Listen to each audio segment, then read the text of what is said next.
Bonsoir à toutes et à tous et bienvenue dans la FDM Toulouse. On est ensemble pendant 1h30 pour parler du TFC. On vous salue aussi si vous nous écoutez en podcast. La composition de cette 207e FDM Toulouse ce soir, on retrouve Nathan dans les buts parce que je trouvais ça assez drôle, tout simplement. Ouais, mettre un plot dans les buts, c'est bien. On parle souvent de mettre le bus, pourquoi on ne mettrait pas le fauteuil? Ouais, écoute, je pense que je pourrais être plus efficace que toi par moment.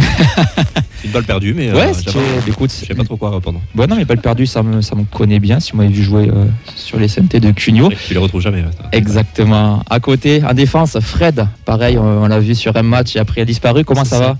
Ça va bien. Hein. La défense, t'aimes bien? Ouais, j'aime bien la défense. Allez, cite-nous des grands défenseurs TFC de ton époque. Des grands défenseurs TFC? Ton époque. Claude Deplanche, Laszlo Balint. Qui peut vérifier en même temps? Si quelqu'un a Wikipédia, n'hésitez pas. Jeanne Cruti. Erita Ilunga. Le meilleur pour la fin. On retrouve Elliot, juste à côté. Je vais faire jouer, piston, tu cours beaucoup, pas forcément dans les bons sens, mais t'es gentil. Comment ça va? Écoute, ça va jusqu'à ce que tu dises que je cours dans tous les sens. À partir de là, ça va pas. Mais sinon, ça va très bien, ouais, merci de demander. Content d'être là? Non, mais on fait avec, écoute. T'as pas eu le choix. Ok, d'accord. Merci. Bon, mais tant pis. On a Mehdi qui est un peu en retard, mais de toute façon, je comptais te faire commencer sur le banc. Quand tu viens 3 fois dans l'année, t'es pas titulaire, c'est quand même la base du foot. Mais on a surtout Oxens en pointe. C'est notre Dalinga à nous. Comment ça va? En ce moment, j'ai plus la réussite d'un Begraoui, mais ça va. Je la veux bien, la réussite du Begraoui. On en parlera un peu plus tard dans les bilans. Je me suis dit. Mais vous voyez, vous prenez ça comme une tacle d'entrée, alors que finalement, c'est un compliment. C'est complètement un compliment. Ça se voit que tu connais absolument rien au foot. Et c'est pour ça que tu es là. Il a rajeuni, Camille, non? Il a rajeuni. Et oui, il a pris la place du chef. Ouais. Qui ça? Je me suis rasé aussi. On embrasse Camille qui est en maladie. Voilà. En convalescence. Ouais, je voulais faire une vanne dessus, j'en ai pas. Je trouve ça juste triste. Il est même pas là pour la dernière de l'année. En fait, c'est simple. À chaque fois qu'il y a une grosse émission, il n'est pas là. Vous verrez. Dès qu'il y a un gros programme, il est absent. Ah ouais? Donc je pense qu'il a lu le programme, il a chopé la migraine et puis c'est le stress d'avoir émission. Tout simplement. Pas le coup. Voilà. Différence entre les bons et les grands. Au programme donc les activités TFC. T'as pas présenté Clément? Oh pardon. Ouais, voilà. Donc finalement. Le divin chauve. Camille revient. Comment ça va Clément? Excusez-moi. Écoute, ça va très très bien messieurs. Nouvellement abonné au TFC, donc ça va envoyer. Pour ma défense, je t'ai pas présenté parce que je te voyais au téléphone en train de jongler. En galère. Donc j'ai pas osé te déranger les secrets de la technique. Oui, d'accord. Gros programme ce soir.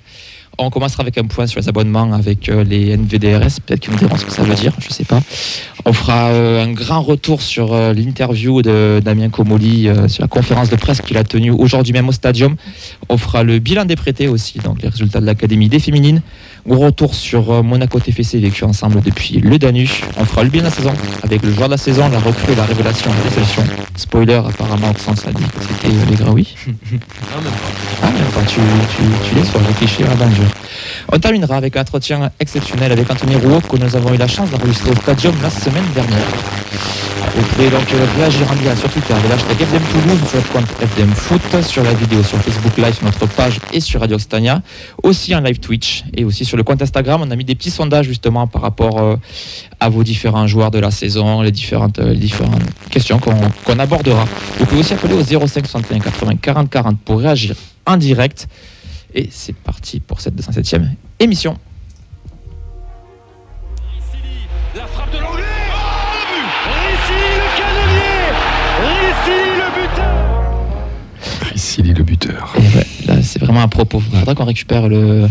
Là on peut en faire un beau parce que Camille il a bien gueulé aussi sur le live au Danu, donc je pense que ça peut choper un jingle s'il n'y a pas trop de bruit de bière derrière. Normalement on devrait avoir Clément des NVDRS avec nous au téléphone. Est-ce que tu nous entends? Ouais, je suis là et je vous entends bien. Ouais. Comment ça va avec ces deux premiers jours d'abonnement? Tu dois être débordé, j'imagine.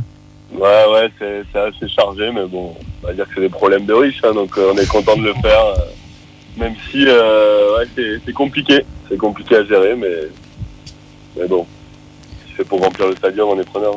Pour comprendre un petit peu comment se passe le système d'abonnement et de réabonnement, c'est un peu le même que l'année passée ou il y a des modifications?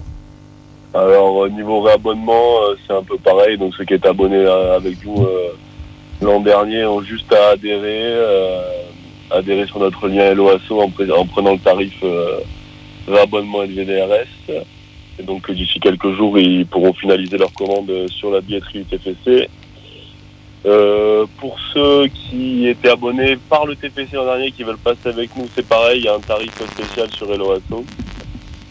Et après pour les nouveaux abonnés, on avait un quota de nouveaux abonnés qui nous avait été donné par le TEF. Et en une journée on l'a complètement vidé. Il en restera peut-être quelques-unes qu'on remettra en vente d'ici quelques jours.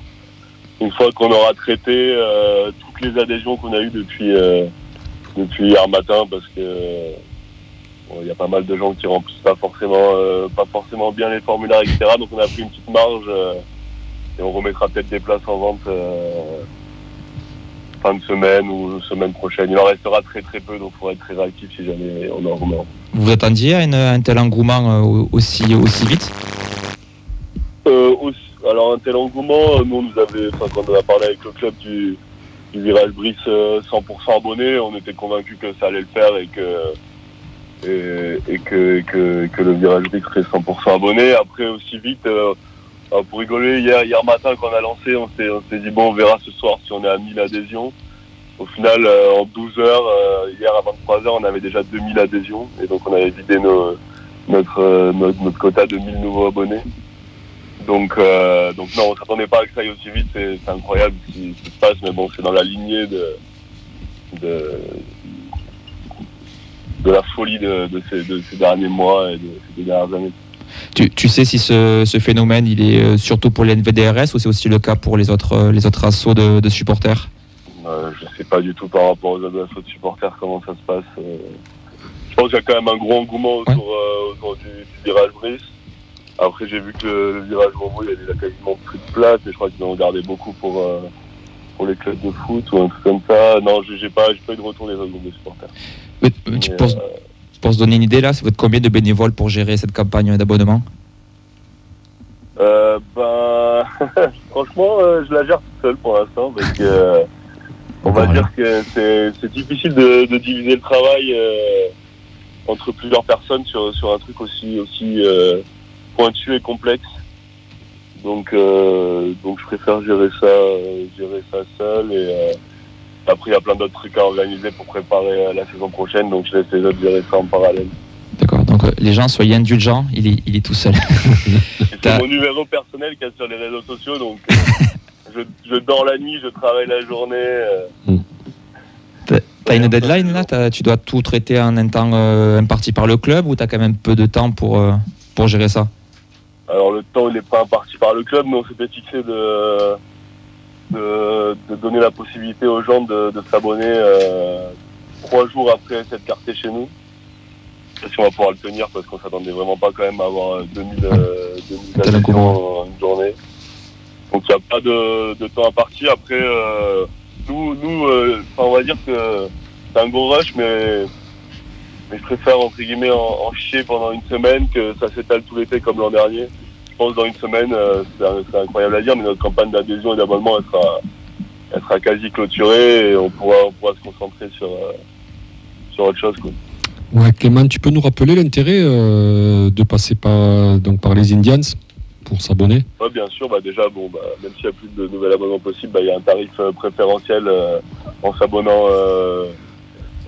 par nous, même pour les anciens, pour ceux qui étaient abonnés l'an dernier avec le TCC. Vous pouvez vous réabonner pour le même prix avec nous, sauf que vous avez l'adhésion compris. Donc déjà, il y a un intérêt financier pour vous. L'autre intérêt pour vous, c'est d'avoir des avantages tout au long de la saison. Donc du matos moins cher, des déplacements moins chers, des invitations à des événements réservés aux membres. Il y a aussi certains matériels comme le pull qu'on a sorti cet hiver qui est réservé exclusivement aux membres.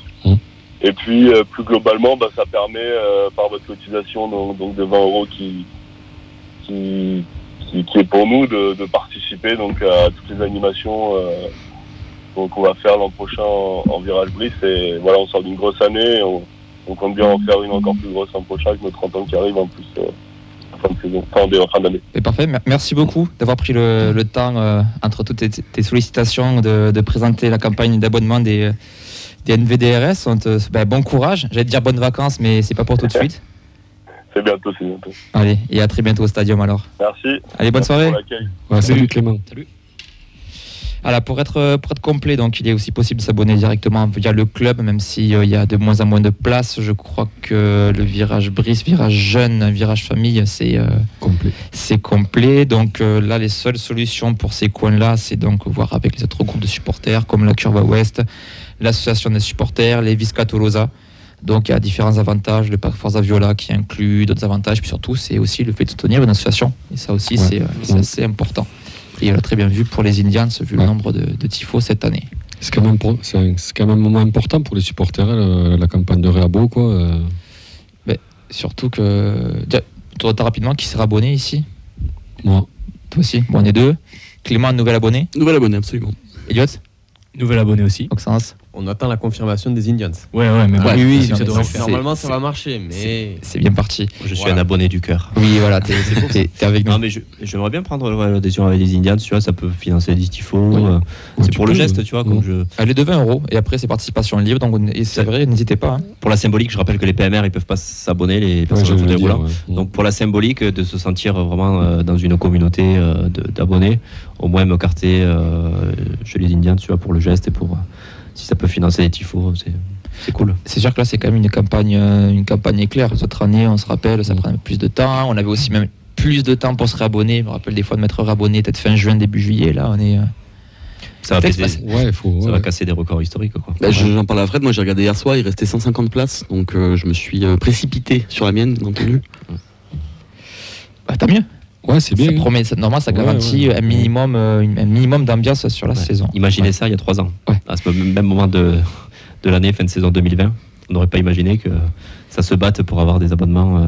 Ouais, donc la barre des 20 000, finalement. Oui, je pense que ça va être et jouable, hein, il y a des intérêts. Largement jouable. Ouais, on a combien de places là sur Twitch qui nous dit qu'il y avait aussi les abos mi-saison à une époque aussi, donc pour combler le manque, parce que là on est large. Donc oui, j'ai vu passer beaucoup ça sur Twitter. Il va se retrouver au chômage, lui, puisqu'il n'y a plus beaucoup de comptes à faire maintenant. On verra s'il y a une reconversion. Il trouverait une autre activité. Combien de places dans la feuille de match, au pire? C'est ça aussi. Là, il y a une place, là, ici, au micro bleu, avec Mehdi qu'on attend. Là. Elle est libre, celle-là.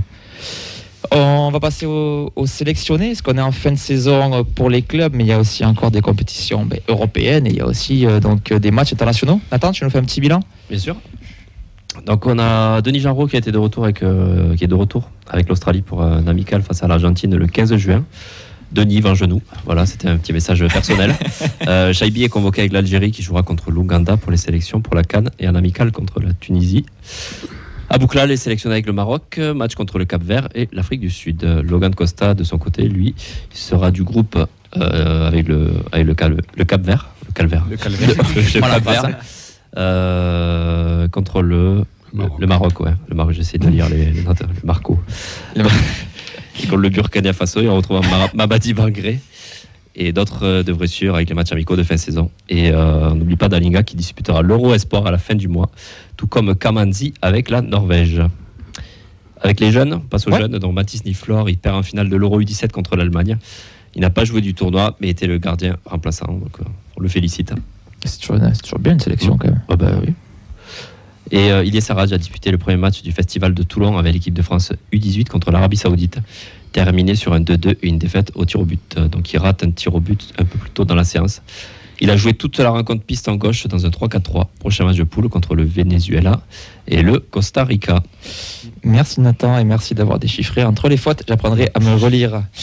Oxens, tu viens d'avoir une info de dernière minute car tu préfères être sur ton téléphone plutôt que d'écouter l'émission. Est-ce que tu peux nous la dire? Ouais, mais pour une fois, ça vaut le coup. C'est une information qui vient de tomber il y a 5 minutes. Le TFC enregistre la signature de Justin Lacombe, son gardien du centre de formation, qui signe donc son premier contrat pro. C'est lui qui va remplacer numériquement Dupé, puisque bon, on a vu toute la conférence de Comolli, on va en parler juste après. Mais donc du coup, voilà, un nouveau gardien issu du centre qui vient de signer pro à l'instant. On reviendra un peu plus tard donc, sur la conférence de presse de Comolli et donc ce qui a été dit par rapport à la gestion des gardiens. Mais d'abord sur le cas Lacombe, c'est une bonne chose pour vous qui passe professionnel? Ben oui. Merci, on peut passer à la. Non, mais, Oui, c'est la question est con, je suis assez d'accord. non, mais ça s'est les mérité. jeunes de son âge, bon, ils ont fait ça pour signer un contrat pro. Quoi. Quand ils commencent à jouer, ils ont un peu d'ambition, tout ça, et depuis qu'ils sont jeunes. Et donc là, c'est un peu une première concrétisation. Quoi. Puis on a sorti quelques gardiens au TF aussi, donc c'est encourageant. Puis il a joué quand même pas mal de matchs cette saison aussi finalement, puisqu'il était la doublure de Rest qui a plusieurs fois été dans le groupe pro, donc il a substitué, puisque quelques cartons rouges. Et voilà, je sais pas, moi j'ai pas pu le voir jouer pour le coup, mais apparemment il y avait quand même plutôt des assez bons retours. Puis ça montre que ça fait signer quoi, des jeunes qui passent pro. C'est encourageant. Ouais, c'est bien. Qu'il y a encore de l'avenir par le club, malgré la data. Autre information, donc c'était confirmé récemment, le Trophée des Champions n'aura pas lieu le 5 août en Thaïlande. Report à l'hiver, toujours à l'étranger, d'après la LFP. Et comment on fait si on a pris les billets d'avion du coup pour la Thaïlande? Eh bien, vous appelez Vincent Labrune donc à Paris, à la siège de la LFP, et vous voyez directement avec lui. Donc on parlerait de date en janvier, ça serait donc vraiment toujours à l'étranger. Ouais. Bon, c'est pas grave. Je sais pas. Je me sens pas c'est dommage. hypé par cette info. Ouais, on verra suivant le calendrier. Enfin, on verra si ça impactera pas trop notre calendrier. Enfin, parce que ça parle de le mettre en janvier. Janvier, ouais, ça serait sur le match de rentrée avant la coupe. Ouais, ça te rajoute un match en plus. Bon, ouais, ça te permet de te faire une petite prépa avant de reprendre. là, c'était bien. Ça faisait une prépa avant le début du championnat. Ouais, te mettre dans le bain avant la première journée, quoi. Donc, on en reparlera au moment du pareil. Mais bon, il y aura le match de gala. Discours de Pomoli. Comment ? Il y aura le match de gala. Voilà, c'est de l'an dernier. Qui a été remis l'an dernier. Le autre événement qui avait lieu ce week-end, le Fan Days qui avait lieu ce dimanche avec les joueurs, le staff, le président. Il y avait des goodies, des séances photos, la présentation de la Coupe de France, d'animations diverses. Il y avait pétanque, baby-foot, FIFA, jeux de précision, Vilguier du stadium, des vestiaires, coulisses, tribunes. On avait aussi Tonton Didier qui montrait la collection de maillots. Je sais pas, nous on n'y était pas. Vous avez vu ça sur les réseaux, j'imagine. Qu'est-ce que vous en avez pensé de cette journée? C'est nouveau, parce qu'on avait l'habitude de la journée classique où on rencontrait seulement les joueurs, où c'était plutôt des stands dédicaces et autres. Là, c'était plus complet. Qu'est-ce que vous en avez pensé, tout simplement? Moi, c'est bien de mettre le supporter au centre de l'attention, puisque ça permet de visiter aussi les coulisses du stadium. Il me semble que pour la soirée abonnée, il y avait ce côté-là aussi. Tu pouvais passer dans les vestiaires, je ne vais pas dire de bêtises. Il me semble que j'avais déjà vu ce genre de choses.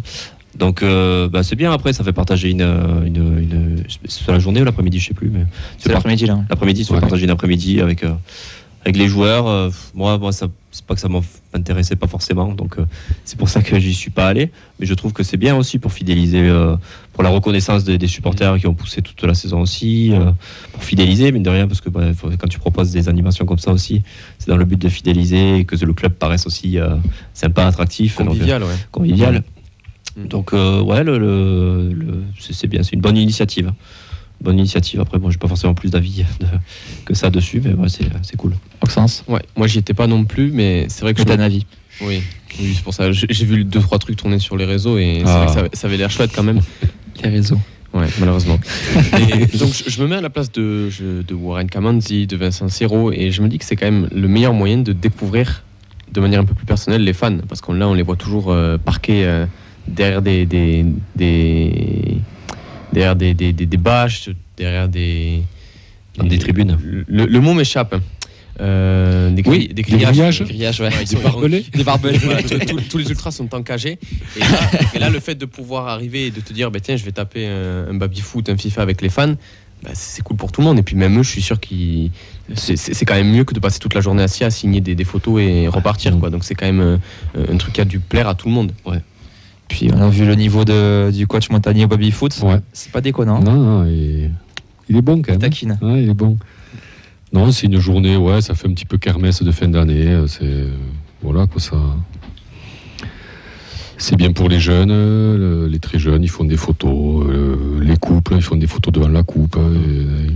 On visite les vestiaires, on prend. Non, c'est un peu à l'image du nouveau TFC, c'est un peu original, côté limite cette foraine qu'on peut avoir sur certains matchs sur le parvis. Mais ça parle quand même à pas mal de gens au final. Ouais. Ça part d'un bon sentiment. Voilà, d'un bon sentiment. Ouais. Alors, lorsqu'on a l'entrée du meilleur foie gras du championnat avec Mehdi qui va s'installer en studio. Là, ici, tu as un micro bleu et en train de mettre le shirt Force Alpes là pour cacher son blason de l'Olympique Lyonnais qui l'attend dessous. Comment ça va Oh là là, et chute à l'arrière du peloton, c'est la bière, Thierry. Ça arrive bien, ça commence bien. Ouais, c'est Saint-Simon, ça va. C'est l'émission bilan, hein, ça promet. Très très grosse entrée en matière en tout cas. Ouais. Et alors, si vous saviez, je me suis fait flasher en scooter, Non. j'ai pris la flotte. C'est vrai? Oui, véridique. Tout ça pour nous. Tu t'enverras une note de frais directement à la feuille de match. C'est toi qui règles du coup. Ouais, on va faire semblant que oui. On s'arrangera. On s'arrangera. Comment ça va, Mehdi? Très bien. Mis à part ça, tout va bien. Ça fait longtemps que t'as pas vu. Comment Je viens que quand il n'y a pas Camille. Il n'y avait pas Camille, j'ai fait en sorte de venir, c'est tout. Eh bien, tu es fidèle à tes engagements et ça fait vraiment plaisir. Toi, t'es là pour les grands moments, tu vois. Tiens, On disait Camille, il est pas là pour les grands moments, et toi, oui. Ah, ça fait plaisir de voir vos têtes.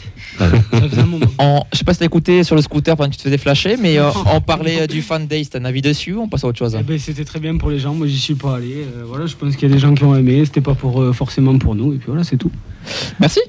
On va passer Tu peux maintenant repartir du coup. Hein. à une autre actualité. On va passer au tournoi jeune. On en parle chaque semaine maintenant. Au printemps, il y a des tournois il y a beaucoup de tournois pour les équipes de jeunes. Oxen, si tu es chaud de nous faire une petite présentation très rapide.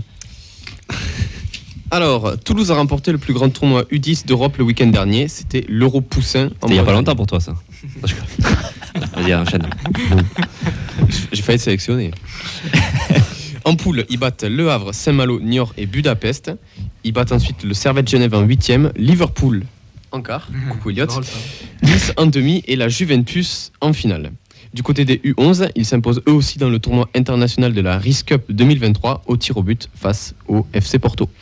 Eh bien, toujours des trophées, là on a vu ça enchaîne. Hein. Ça promet pour l'avenir. Voilà. Entre ce qu'on a vu avec les 17, avec les 19, on voit que chez les tout petits aussi, ça travaille bien. Donc, C'est les tout petits, laissons venir. Là, est-ce que vous croyez que certains seront en préparation du TFC cet été? Il y en a qui vont regarder premier degré. Non, c'était une blague quand même. Ils ont 11 ans, les gosses, faut y aller doucement. Laisse-moi rentrer dedans, moi. Je crois tout ce que tu dis. Je bois tes paroles. C'est pour ça que j'aime quand tu es là, Mehdi. Non, mais les noms sont prestigieux quand même. Bah, oui, c'est quand même des gros trophées qu'on ne gagnait pas forcément avant. T'as 10 ans, bon. Ça fait des beaux souvenirs. La Juve, Liverpool. On va passer au gros morceau de la journée. C'était la conférence de presse du président Damien Comolli qui a eu lieu aujourd'hui dans les locaux du Toulouse Football Club un peu avant midi. La bonne nouvelle, c'est que c'était retransmis en direct à la télé, ce qui est quand même pas souvent. C'était via Occitanie qui est pas souvent, qui filmait et qui retransmettait de bonne qualité surtout, parce qu'on a déjà vu les extraits où c'est un grand message d'espoir pour nous quand même. Et bien que ce soit via Occitanie, fait beau mieux. Ah, tu liens Radio Occitania, tu veux dire? Ouais. C'est une invitation. Écoute, tu restes jusqu'à la fin de l'émission en euro, donc il y a de l'espoir. Beaucoup de choses ont été dites. Elle a duré un peu plus d'une heure, cette conférence de presse. Parmi tout ce qui a été balayé rapidement, je vous fais un tour. Ensuite, on pourra en débattre ensemble. De toute façon, on est déjà en retard sur le programme, c'est normal. La licence UEFA a été obtenue. L'objectif, prendre le tirage le plus facile pour aller le plus loin possible en Coupe d'Europe. Travail en cours sur le calendrier, puisqu'il y a 5 matchs de Coupe du Monde de rugby à l'automne, plus la Coupe d'Europe, plus le championnat, et qu'on n'a pas le droit de faire plus de 2 matchs d'affilée à l'extérieur.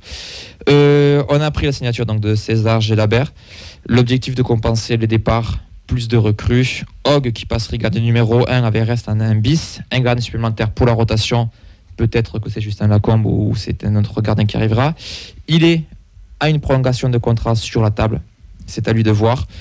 Rouault, c'est soit il signe une prolongation, soit il part, sachant que lui voudrait jouer la Coupe d'Europe avec le TEF, donc c'est en bonne direction.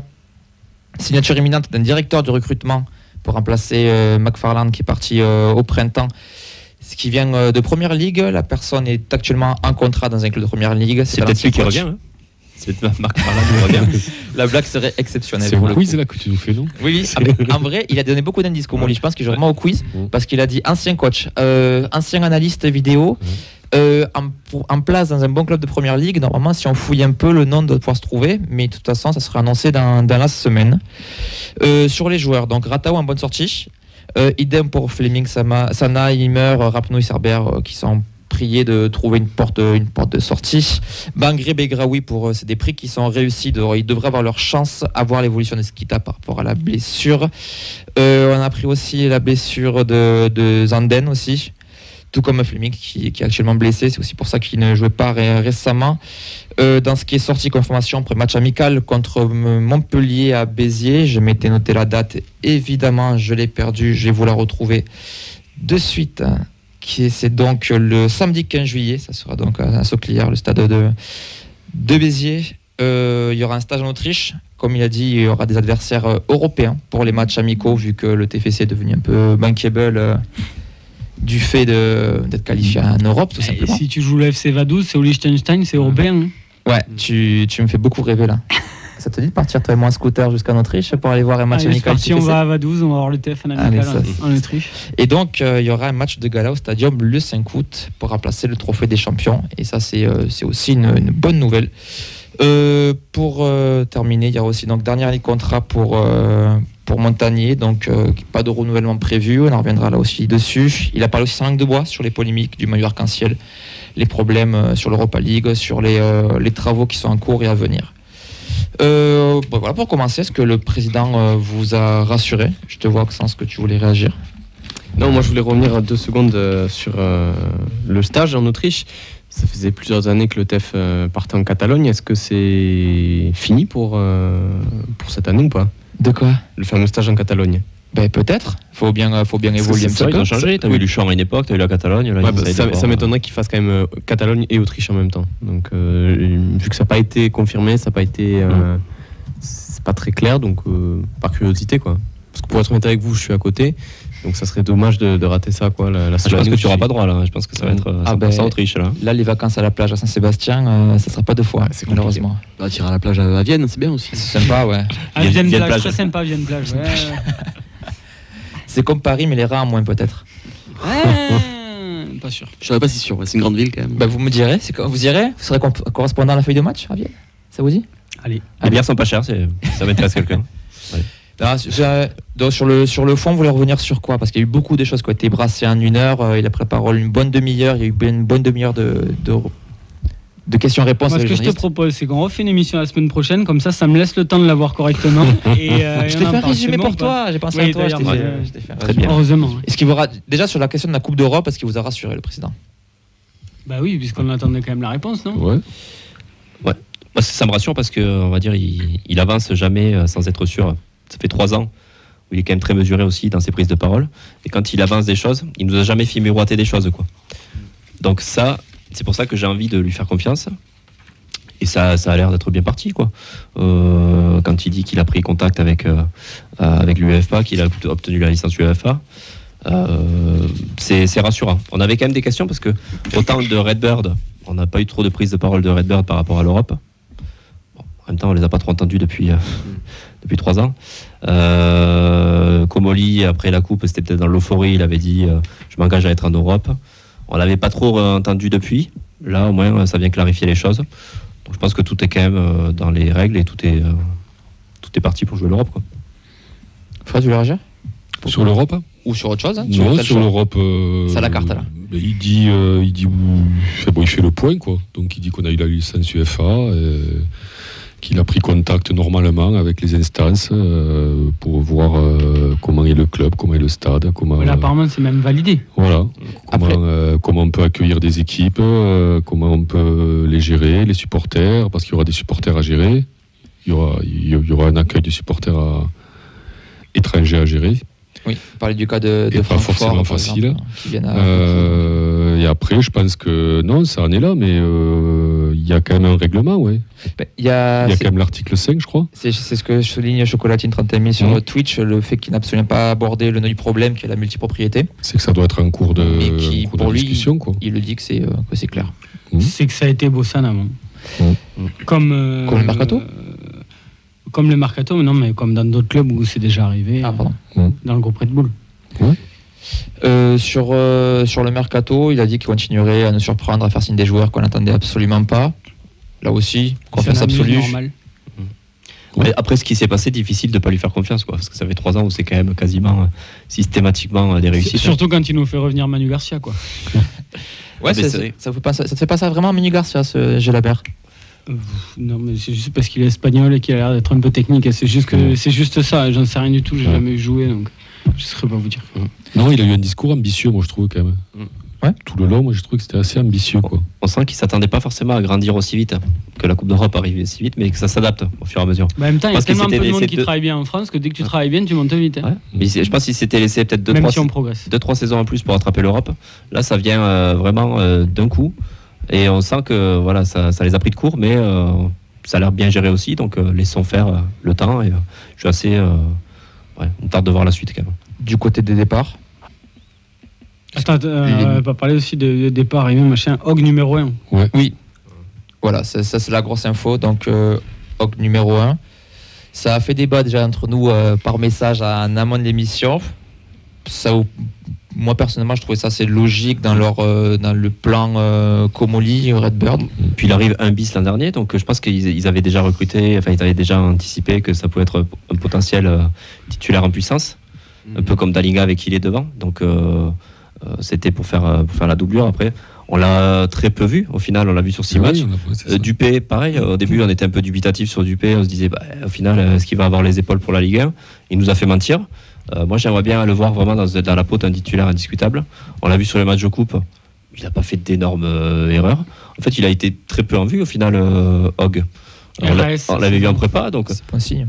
Oui, quelque part, c'est bon signe aussi. Donc, je pense que dans la continuité des choses, ça va être lui le titulaire en puissance. Et c'est comme tous les joueurs qu'on a recrutés depuis qu'il y a Redbird. Il faut attendre, quoi. Puisqu'on ne les connaît pas, on les voit pas faire. Lui, en fait, il a fait quoi ? Il a fait 6-7 matchs. Et il fait la Coupe de France. Oui, il fait de la prépa. Sur 45 matchs. Après, donc, là, il va être de la peau de numéro 1. Donc, ça te donne un statut. Peut-être que ça va le mettre en confiance d'entrée. Moi, je laisse faire. Ouais. Moi, je laisse faire. Ouais, il va falloir que le gardien en rotation annoncé en recrue soit prêt en cas. Alors, il a dit. Moi, si j'ai bien compris. Donc ça serait un 3, quoi. Ouais, un 3 avec qui encadrerait ça. Donc un ancien, quoi. Ouais. Parce que s'il se blesse, par exemple, Hog, est-ce que tu lances reste comme ça, sans filet ? On a bien lancé à l'époque un Lafont, donc pourquoi pas. Hein. Il y a des bonnes surprises. Hein. Mais ça prouve qu'ils lui font grandement confiance, malgré une saison parfois bonne, parfois avec ses expulsions, etc. Des blessures aussi. C'est vraiment qu'ils lui font confiance en son potentiel. Et puis ça lui a envoyé un bon message, de te dire tu vas débuter dans la voie là, il a redit, il a dit que c'était vraiment qu'il comptait vraiment sur lui, sur l'avenir, quoi. Avant d'enchaîner. Donc là, passer un bis, c'est quand même une progression, quoi. Oui. Tu passes de numéro 4 ou 5 cette saison à un bis, effectivement, c'est une grosse progression. Après, il a parlé de Himmer aussi, donc il a dit que Himmer, c'était un bel hommage appuyé. Ouais, c'était un peu son choix à lui de pas rester. Alors je sais pas si c'est un discours de façade ou comme ça, quoi, mais il a dit qu'il avait un projet de vie ailleurs, qu'il avait d'autres. Faut qu'il aille gagner sa place dans d'autres priorités à l'étranger. Alors apparemment, ça serait couplé. Un projet professionnel. Ouais, un projet professionnel également. Aux États-Unis. Ouais, je pense que c'est un truc comme ça, ouais. Université aux États-Unis, ouais. Ça ressemble à ça. Après, c'est peut-être pas ça. Donc ça, si tu voulais réagir. Ouais, c'est vrai que quand on en a discuté en amont de l'émission, j'étais le premier un petit peu dubitatif sur Hog. Quand on va chercher Hog l'été dernier, c'était pour le mettre en concurrence avec Dupé en numéro 1. Et la suite des événements a fait que Dupé s'est montré meilleur, ou Hog en tout cas n'a pas été en mesure de le concurrencer. Et que finalement Hog, qui partait pour être numéro 1, s'est retrouvé dans la peau de doublure. Et pour moi, le fait de ne pas remplacer Dupé, c'est pas un aveu de faiblesse, mais je suis assez surpris parce que on fait que monter le numéro 2 à la place du numéro 1.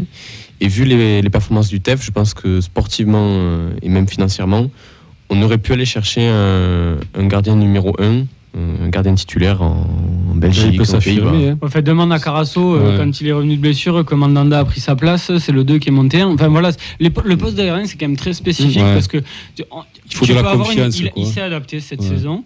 On n'a rien vu de très bien, on n'a rien vu de très mal de Hog. Mais ça peut être. Le gardien, c'est vraiment tout ou rien. C'est-à-dire qu'il faut quand même avoir une porte de sortie. Et c'est pour ça que moi, reste lui faire confiance si tôt. Ça, par contre, ça me laisse dubitatif, même si il a un potentiel énorme et qu'à terme, il faut que ça soit notre gardien. Mais que tu fasses confiance à Hogg, ok, mais il faudrait avoir une solution de repli fiable. Ouais, Parce pour- qu'un pour gardien, moi, ça peut c'est être pas tout ou rien, suffisant, quoi. c'est ça que je veux Il y a dire. le nombre de gardiens en Ligue 1, tu sais, qui sont passés de 1 à 2 à qui on a fait confiance et qui au bout de 3 mois se sont plantés et tu es obligé de corriger au mercato de janvier, c'est arrivé quand même assez souvent. Voilà, c'est des choses qu'on a vues assez souvent avec les gardiens de but, quoi. Puis le gardien, il a besoin de confiance. C'est un poste où tu as besoin de te sentir chéri, j'ai envie de dire. Quoi. t'es vite Ils dans lui font une- confiance. Ouais, franchement, voilà. il y a une Tu grosse, bascules vite, grosse confiance. Donc là, hein, l'annoncer aussi. là, comme ça, là, maintenant, parce que la saison, en fait, elle débute là un peu. Hein, c'est, voilà, donc, Ouais. Tu bascules vite tu bascules vite dans l'exceptionnel, comme dans le très médiocre en tant que gardien, selon la spirale. et après, on l'a jamais entendu râler, quoi. L'année dernière, toi, il aurait pu avoir des états d'âme. Ah non, dire, non, mais je dis. C'est que la mentalité est bonne, tout simplement. Oui, ça, oui. Il n'est pas très vieux, 24. Oui, il y a encore Ouais. le temps. On va enchaîner juste 2 mots sur les départs qui ont été annoncés, en tout cas les ports de sortie annoncés. Ça vous surprend? En tout cas, Ratao, c'était pas forcément quelque chose d'attendu. On avait parlé de Shaibi à Bouklal peut-être aussi dans les rumeurs. Ça a été verrouillé complètement. Ça ne bouge pas. Shaibi, il a redit, il a dit qu'on va être attaqué, et donc il va falloir qu'on se défende, quoi. Mais après, au bout d'un moment, si t'es hyper attaqué, Après, si t'as pas besoin, si t'es dans un... je T'as pas besoin Tu te d'argent. défendras jusqu'à un certain point. Voilà, à un moment c'est donné, ça. Ah ben, il vient pardon, 4 mais- millions, j'amène à l'aéroport à 25 pied, y a pas de 25 souci. millions. Dans le foot de maintenant, quel joueur est complètement irremplaçable? Puisque maintenant on est quand même dans un foot où c'est l'équipe qui gagne et pas seulement une individualité. C'est fini le Messi Ronaldo. Donc à partir du moment où tu ramasses une indemnité qui est conséquente et qui te permettra de te retourner, merci au revoir, quoi. Ça veut dire Ouais, que tu veux c'est pas ça. rester. Ben, merci au revoir. Il faut garder les mecs qui veulent rester. C'est tout. Voilà, donc, si eux ils veulent partir. Et après, que voilà, c'est- mais c'est- comme il a c'est dit tout. pour le carreau, il a dit, nous on propose des prolongations, t'acceptes, ok, c'est super, et tu veux pas, voilà. On parlera du cas Montagnier un peu plus tard sur une prochaine émission, surtout que ça a été dit pendant la conférence de presse qu'ils n'ont pas encore eu le temps de se réunir, de faire un bilan, donc peut-être que tout sera modifié. Après, Vincent, d'ici là. je reviens sur les départs, il a je quand t'en même dit prie. quelque chose, alors c'est pareil, je sais pas si c'est une posture ou quoi, il a dit que les départs des joueurs en fin de contrat, Ça te dérange pas? non, il a dit comme ça, il a dit que ça le dérangeait pas, et que même c'était prévu, presque il avait dit, tu vois, il a dit que c'était Oui, une notion de que service c'était prévu rendu comme peut-être, ça, et tout que ça... simplement. Voilà. On le voit de plus en plus de toute façon dans le foot de maintenant. Donc c'est quand même une évolution, quoi. Donc ça veut dire que voilà, ils sont pas inquiets, voilà, ils ont des solutions derrière, ils sont confiants, ils sont ambitieux. Pas de... enfin, Je suis surpris qu'on garde pas Flemings quand même. non, mais on n'a pas de raison particulière de s'inquiéter, quoi. C'est voilà, et comme me disait Nathan, jusqu'à maintenant ça s'est bien déroulé. Pourquoi ça continuerait pas, quoi? Attends, Fleming, s'il faut y appartenir à une destination improbable, on le retrouve en Europa League. Dans Ah un oui, club au- bancal un peu en Europe de l'Est. Au Kazakhstan. Un petit Karabag. Un petit Ouais, Karabakh, c'est ça. Exactement. Allez, avant de passer au centre de formation féminine et au prêté, on va avoir Charles par téléphone qui va nous donner son avis sur la conférence de presse. Charles, fidèle auditeur, qu'on a l'habitude d'avoir au téléphone. Comment ça va? Ah, ça fait plaisir. Salut les gars, c'est pour la dernière de l'année. Je voulais faire un petit coucou, c'est pour ça. C'est gentil. Salut Salut, à Charles. tous. Ça fait plaisir de vous avoir à tous. J'espère que vous allez bien. Ah bah écoute, on a gagné une Coupe de France, ça peut pas aller mieux. Ah, qu'est-ce qu'il y a, je dis ça tout le temps, hein, pour moi. Tout le temps encore. Je le dis encore. Non, moi, je suis très bon débat les gars. Vous avez super bien ouvert le sujet sur la conf. Franchement, c'est bien parce qu'il y a plein de sujets que je voulais dire. Donc juste sur Hogg, ce que je voulais vous dire aussi, puis si je voulais rajouter une chose, c'est que oui, voilà, on l'a pris pour la concurrence au départ. Maintenant, je suis un peu inquiet en fait dans un sens où il y a une chose que nous on sait en tant que supporter du TEF depuis très longtemps et surtout depuis Redbird depuis 3 ans. Il va falloir quand même qu'on se dise une chose, on a quand même la data, mais on a quand même eu un taux de réussite sur la data toujours parfait, ou semi-parfait. Ce qui n'a pas été parfait, c'est ce qui nous a coûté le plus cher. Birmancevic, qu'on verra peut-être l'année prochaine, d'autres joueurs. C'est qu'à un moment donné, des fois, plus on a d'argent, plus on a d'ambition, plus on peut attirer de joueurs des faux beaux mariages. Vous voyez ce que je veux dire? C'est là où il faut quand même, à un moment donné, je vous vois tous là, assis, bien dans votre siège. Attendez, c'est quand la route est droite qu'il faut faire attention au danger. Et là où je me dis, c'est que moi, il m'inquiète un peu mon président aujourd'hui, c'est dans l'attitude. C'est clair. Dans l'attitude, c'est... j'ai l'impression, franchement, cette attitude, si t'es le président du PSG, c'est magnifique. Tous les supporters t'adorent. C'est tu prends ou tu te barres. Donc ça fait plaisir, parce que ça me pose un cadre, ça fait les choses, et les gens, soit ils adhèrent au projet, soit ils s'en vont. Mais à un moment donné, quand j'entends la phrase comme comme il dit à Montagnier, il dit quoi? Il dit on l'a pris pour 3 ans, on lui avait demandé pour plus longtemps, il a refusé, il voulait plus court, donc nous on se séparera à la fin de l'année. Attention, un peu d'humain, un peu de tout ça. Richili, on lui a donné un contrat à l'époque, c'était temps, il n'a pas accepté, maintenant il veut revenir, j'étais surpris, je suis content, je prends. Attention, vous voyez un petit peu cette inquiétude que j'ai. Après, ce qu'il a dit, comme on lit sur Montagnier, il a dit que Montagnier, donc il lui avait posé la question à Montagnier, et que Montagnier lui avait répondu, moi je ne veux pas m'inscrire sur le long terme. Donc après. Non, mais c'est même pas ça. Non, mais peut-être qu'il revoit sa copie en gagnant la Coupe de France, en étant en Europe, avoir quelque chose sur du très long terme. Vous voyez, non, mais Charles, quoi qu'il se passe, un entraîneur qui fait 3 ans dans un club, c'est un très long cycle. Donc s'il fait 3 saisons, et s'il finit la saison prochaine, donc ça voudra dire que les objectifs sont à peu près remplis, parce que j'imagine que sinon, c'est toujours pareil dans le foot de maintenant, il y aura eu changement. Donc s'il fait 3 ans au club, fin de cycle, et besoin d'autre chose aussi. Et c'est normal. Parce qu'il a quand même entamé. Moi je le vois comme ça. Et je pense que Montagnier, en plus, il sera très pro jusqu'au bout, même s'il y a une fin de contrat. Oui. Mais, ça, on peut lui faire confiance. Mais Comolli, il a quand même entamé la conf de presse quasiment de suite. Il a dit bon, ok, on a gagné la Coupe de France, super machin. Mais il a dit que la 13e place, il a mis un bémol, quoi. Tu vois, il a dit que la 13e place, c'était pas ce pourquoi on était programmé. Tu vois, il a dit, nous, on avait programmé 10-11. Et qu'on avait calculé, qu'on avait une équipe pour finir 10-11. Donc est-ce que c'est un message à Montagnier fait? Bon, je ne veux pas polémiquer, mais bon, est-ce que c'est... Avec la coupe qui use, etc., ça fait une ou deux places en moins, c'est bien. C'est ça, ta fin de saison n'est pas différente, si tu vas pas au bout. Donc il a dit quand même qu'il calculait, ça, moi, ça m'a surpris, ça. Ouais, c'est ça, c'est un peu des fois... Il a dit qu'en fait, il calculait donc, par rapport au goal average. Il a dit que ce qui les intéressait, c'était le goal average. Et qu'ils avaient tablé sur un goal average à moins 2. Et là, ils avaient un goal average à moins 7. Donc ça veut dire que tu as perdu, que tu as potentiellement perdu 4-5 points et que tu aurais dû finir, tu vois. Et voilà. Non, mais voilà, est-ce que vous partagez un petit peu ce que je disais par rapport à ça, quoi? C'était juste cette petite problématique. Ensuite, après, voilà, je suis content, tout est bien, tout est génial. Mais vraiment, c'était un petit peu dans ce côté...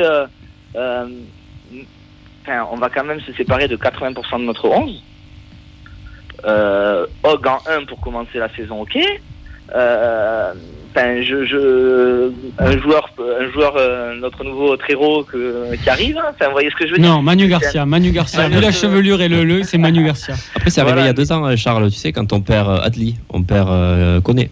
On se dit, mais qu'est-ce qu'on va devenir? On est passé à côté de la montée, on va pas monter. Et on avait déjà notre trio. Il n'y en avait pas autant.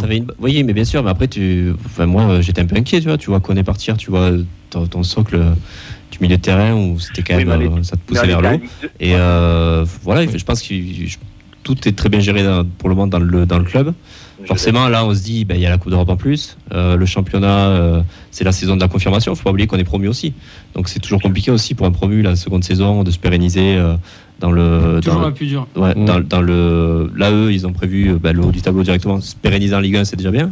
10e, je pense, pour la deuxième saison. Donc, ouais, forcément, on a aussi des craintes aussi. Sur la seconde saison, sur la saison qui arrive, il a dit donc on est. Parce qu'en fait, il est très chiffre quand même. Ah oui, voilà. Il est trop ordi, quoi, des fois. Il a dit donc il y a 18 clubs. Donc il a dit la première partie de tableau, c'est pas la 10e place, quoi. Donc là, il veut finir entre 1 et 9.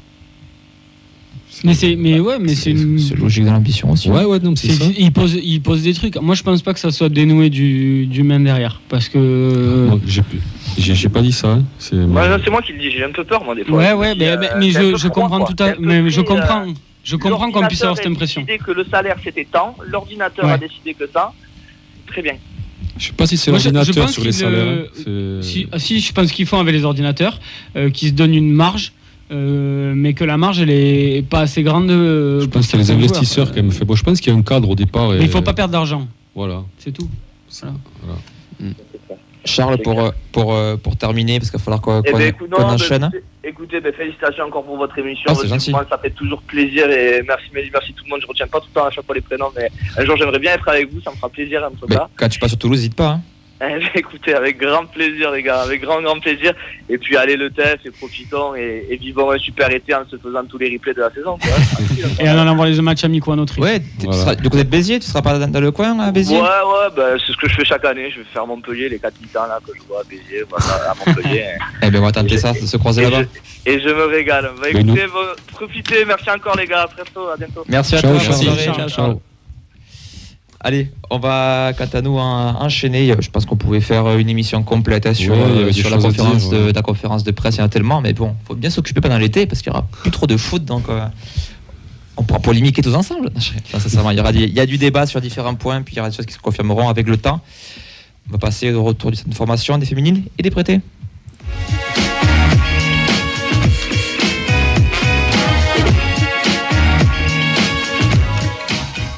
Maxence, les bien déprêtés, parce qu'il y a un nom que tu aimes beaucoup pour commencer.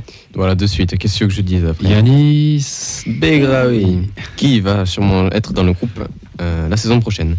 Donc Yanis Begraoui, il a joué 83 minutes pour la victoire 1-0 de Pau contre Caen. Les Palois se maintiennent et terminent 13e de Ligue 2. Il a disputé 18 matchs, dont 17 titulaires pour 9 buts marqués. C'est une belle réussite.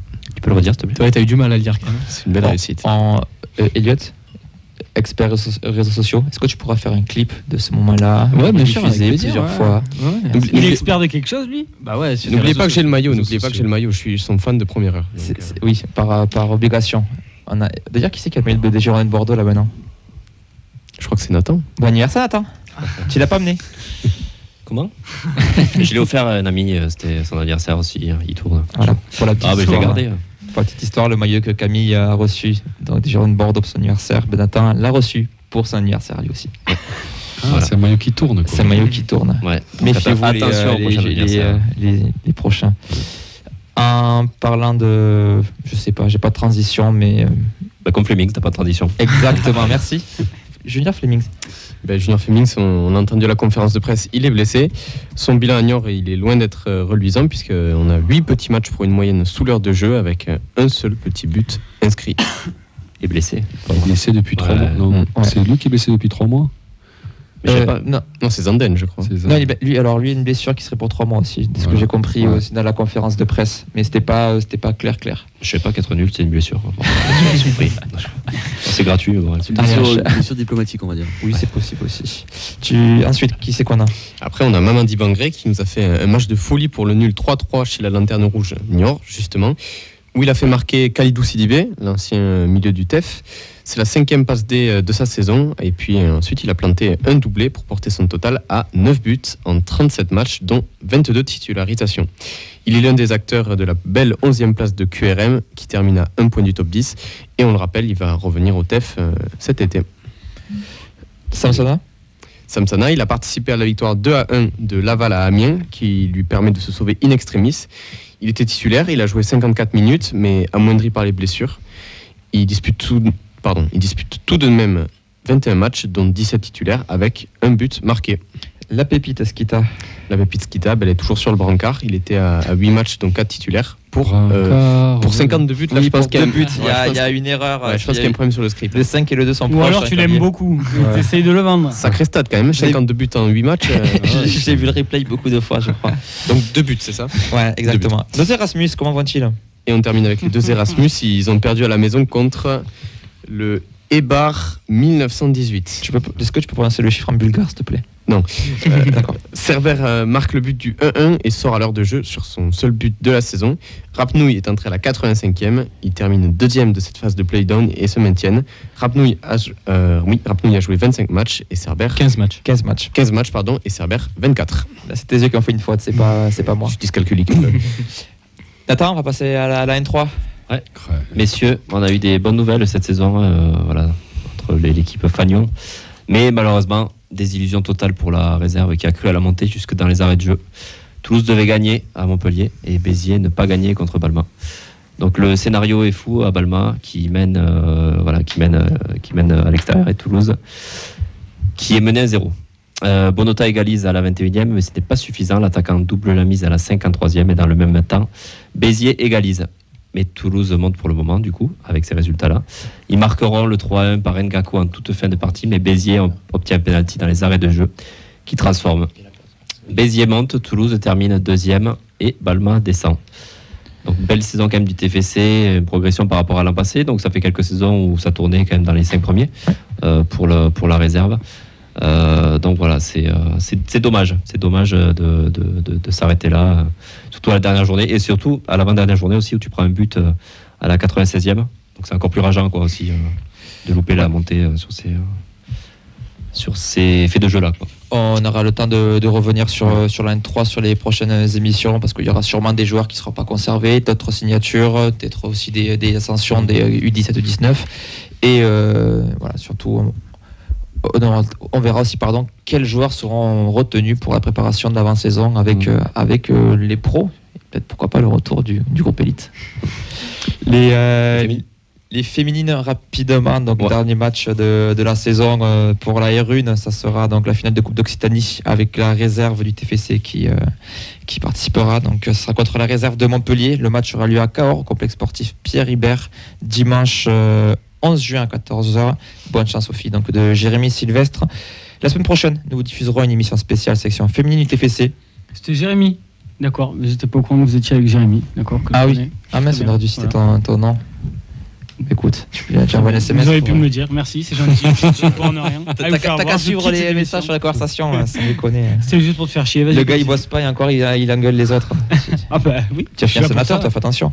Donc on recevra on a reçu Jérémy Sylvestre, Gaëtan Kerr, donc coach de la R1 des U19, Antoine Gérard, le coach de la D2, Margot Lissard, capitaine de la D2 et Sentul Koulak, attaquante et meilleure joueuse de la D2. Donc nous, on sera en vacances, mais il y aura cette émission qu'on a pu enregistrer dans le locaux du TFC. Donc on remercie l'association du TFC et les féminines et tout le staff pour leur disponibilité. Et quant à nous, on va passer avec 20 minutes de retard au retour d'AS Monaco TFC.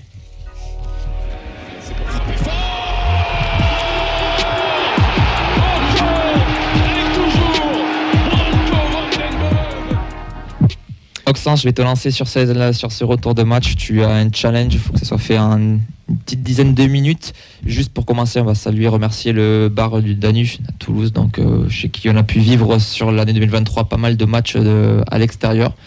On a essayé d'agrémenter ça de petits quiz, de petits jeux, de moments de convivialité, de supporterisme, on va dire, pour vraiment créer l'ambiance virage, même à l'extérieur. Donc un grand merci à celles et ceux qui jouent le jeu, qui viennent, qui participent avec nous et qui ont pu gagner des boissons. Spoiler, c'est souvent des bières. Et donc un grand merci aux Danube pour leur disponibilité et leur engouement. On peut d'ores et déjà vous dire que l'année prochaine, ce partenariat sera reconduit. Il sera reconduit et il sera aussi amélioré. C'est parce qu'il y a un Portugais qui va arriver. Non, c'est parce qu'ils m'ont fourni en bière à l'émission pour que je dise ça. Et donc je conduirai. La reconduction. Il a bu la sagresse. Oxens. Allez, je vais faire vite. C'était le BC de Rideau pour nos Toulousains qui s'est déplacé pour la dernière journée de Ligue 1 dans l'antre monégasque à Louis II. Côté compo, on avait un 3-4-3 complètement inédit avec Dupé au cage, Diarra, Rouault, Costa en défense, Soiseau, Siro, Jarro, Kamanzi au milieu et une attaque composée de Birmancevic, Ado et Fares Shaibi. Côté remplaçant, Vandenboomen, Abouklal, Rataoé, Rissile sont entrés en jeu. Le film du match, c'est un début de match intense. Monaco doit aller chercher sa qualification pour l'Europe alors que le TEF, lui, doit simplement finir en beauté. On a une phase d'observation entre les deux équipes. La rencontre est serrée. On se dit que ça peut basculer des deux côtés à tout moment. Mais on sent quand même Monaco en dedans mentalement. Tu veux réagir ? Non, vas-y, continue. Bon. Ne te perturbe pas. Continue la poésie. Le joueur le plus dangereux, c'est l'ex-petit prince du stadium, Ben Yedder, qui est maladroit et quand même souvent esselé dans l'attaque monégasque. Il a une occasion à la 15e minute, mais Toulouse ne tarde pas à réagir. Les violets restent quand même dans le coup. Sur un corner, le ballon traîne et Birma tente une talonnade. C'est sorti par Neubel à la 29e. Puis Wissam fait briller Dupé et Ado tente sa chance à côté juste avant la mi-temps. Ça nous fait 0-0 à la pause. Qu'avez-vous pensé de cette première mi-temps ? Clément ? Écoute, première mi-temps, je suis resté un peu sur ma faim. On va pas se mentir, on s'est pas régalé forcément. On sentait que ce dispositif est un peu nouveau, qu'on n'a pas forcément beaucoup utilisé cette saison. Donc est-ce que c'était une préparation pour la saison suivante ou est-ce que c'était juste entre guillemets un concours de circonstances au vu des présents et des absents, je sais pas. Mais toujours est-il que bon, c'était pas la folie, hormis 2-3 joueurs qui ont réussi à se montrer. Donc ouais, un peu sur notre fin après cette première mi-temps. Et surtout déçu parce qu'on sentait Monaco en face vraiment pas en canne. Et bon, enfin vraiment ça résume un peu aussi la saison de Monaco, quoi, des espérances, et puis en fait il se passe pas grand chose derrière. Donc je pense qu'on aurait pu faire mieux sur cette première mi-temps en étant un peu plus agressif et en s'appliquant un petit peu plus. Elliot, ton avis sur cette première mi-temps? Écoute, moi j'ai vu que le résumé de 4 minutes, donc je peux que retranscrire ce que j'ai vu, mais sinon de ce que j'ai vu, c'était Monaco qui dominait pendant les 15 premières minutes, puis après le TEF est revenu dans le jeu et ils ont réussi à avoir de belles occasions. Tu les as cités tout à l'heure avec Ado et Birman, avec sa talonnade. Et non, c'est vrai que 0-0 à la mi-temps, c'est pas non plus un scandale des deux côtés. Pas volé, c'est pas volé. Non, c'est clair, c'est pas volé. Et puis voilà, quoi. Après la pause, les Violets prennent clairement l'ascendant. On a Jean-Ro qui alerte Nubel à... Oui, apparemment, il faut que j'enchaîne. Je suis désolé, Nathan. Jean-Ro alerte Nubel à 2 reprises. Et puis finalement, ce sont les entrants qui vont faire la différence en apportant leur fraîcheur. On a Bouklal surtout qui se montre et c'est lui qui va trouver la faille. 70e minute, contre-express du TEF avec Ratao qui tarde un petit peu trop sur son contrôle. Le ballon est cafouillé, Nubel relâche la balle et finalement le Marocain vient marquer à bout portant. Alors c'est pas le plus beau, mais ça marche, ça fait 1-0 pour le TFC. Zakaria Bouklal qui est quand même récompensé de sa bonne entrée. Qu'est-ce que vous en pensez? Oui, du bien. Attendez, on vous donne l'opportunité de réagir, il vous la saisissez pas. Je voulais réagir pour eux, parce que belle entrée, il a apporté sa fraîcheur aussi.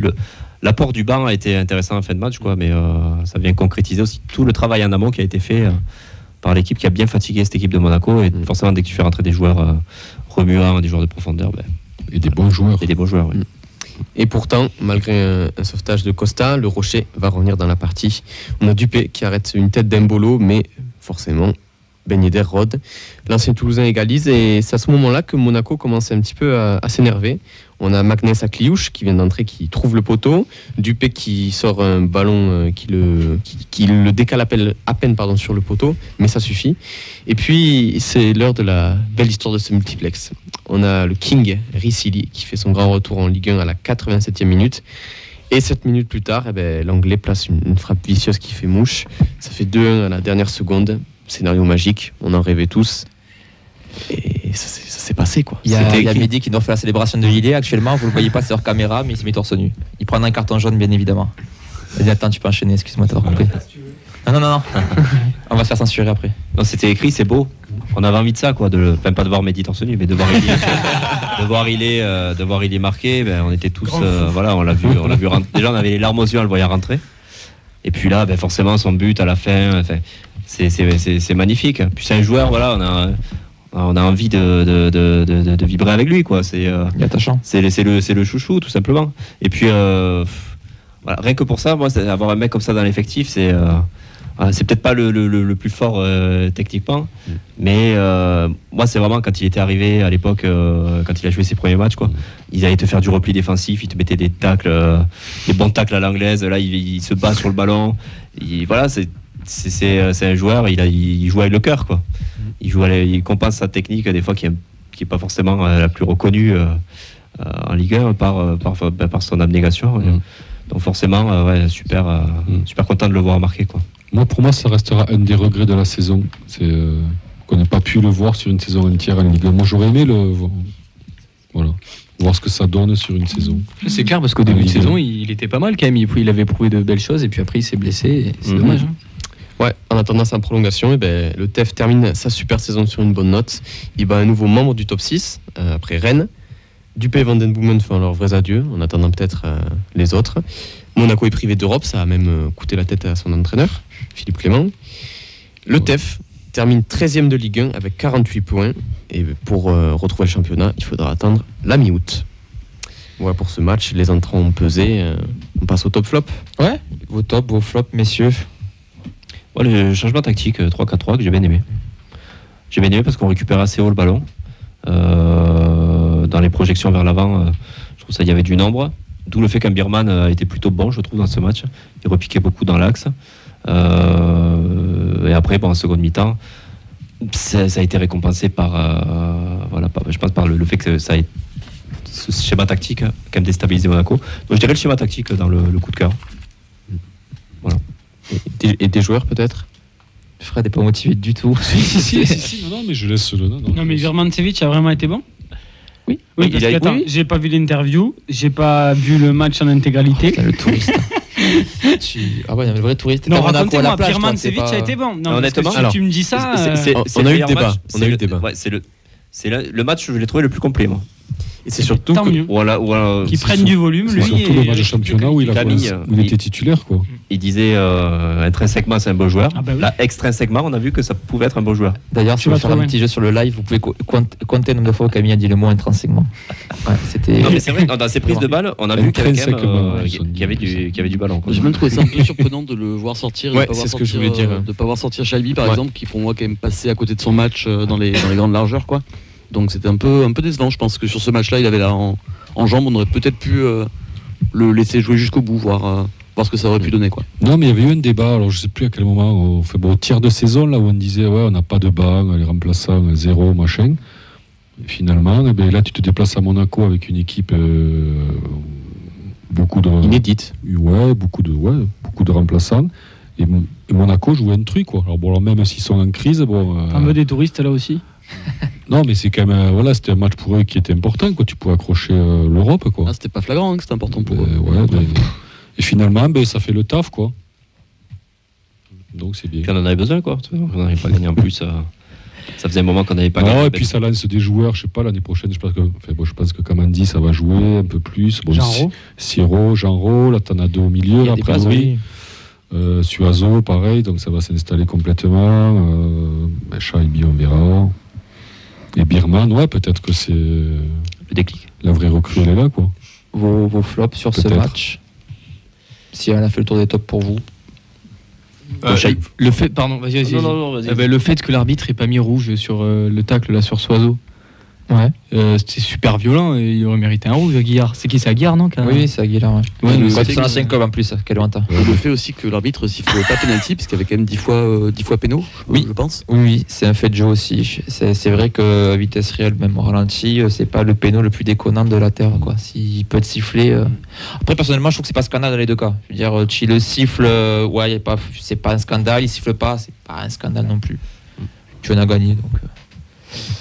Moussa Diarra aussi, c'était dans les tops. Peut-être c'est d'accord, cette performance plutôt décriée. Après, c'est là où il est meilleur aussi, dans une défense à 3. Donc, c'est mérité. Ça prouve aussi qu'on a vraiment trouvé un poste pour lui adapté. Et donc, lui, il va jouer. On dit que c'est encourageant, il fait un match. Non, mais moi, je suis pas revenu dans l'émission depuis, mais moi, voir Diarra et Abouklal sur le terrain. Ah oui, si tu parles, oui. Je t'envoie la conférence de presse de Monsieur Komodi et on en discute dans 2 semaines si tu veux. Très bien. Il est là dans 2 semaines ou pas? Oui. Il y a Camille, je suis pas là. Qu'est-ce que tu fais? Mais je suis là. T'as changé, Mehdi? Non, mais vraiment, je suis là. Si vous faites des émissions jusqu'à la fin de l'année, je suis là. Ah, on fait des émissions. C'est tous les mardis sur Radio Extania de 20h à 21h30. C'est vrai, vous appelez comment? La feuille des matchs. Non. Si. Ah ouais, Après, les gens oublient. Les gens oublient qui? Là, Mehdi, Camille, la feuille des matchs. Est-ce que dans les flops, vous ne mettez pas Camille? Non. Qu'est-ce qu'il a fait? Non, pour son œuvre. Il a été bon au Danu, Camille? Ah bah, pour la compta de Danu, il a été bon, oui. Tu verras. Oui, c'est vrai. J'ai eu la chance tout à l'heure. Hein. Non, mais blague à part, tout à l'heure, j'ai rallumé Twitch. Je suis tombé, je sais pas comment, c'est tombé pile au moment du but. Et d'avoir revécu avec Camille qui commente. Parce que tu t'endors avec la nuit, c'est pour ça que tu le mets à côté. C'est nos vies privées, ça ne nous regarde pas. Si, un petit peu quand même. Alors, on a un petit processus de son, j'espère que ça va être réglé. Hop. Alors, j'espère que c'est bon pour ceux qui nous entendent en ligne. Normalement, en radio, il n'y a pas de souci, mais c'est sur le Facebook Live qu'il y a un souci de micro qui grésillerait. Et bien, ça va être la transition parfaite pour passer au bilan de la saison.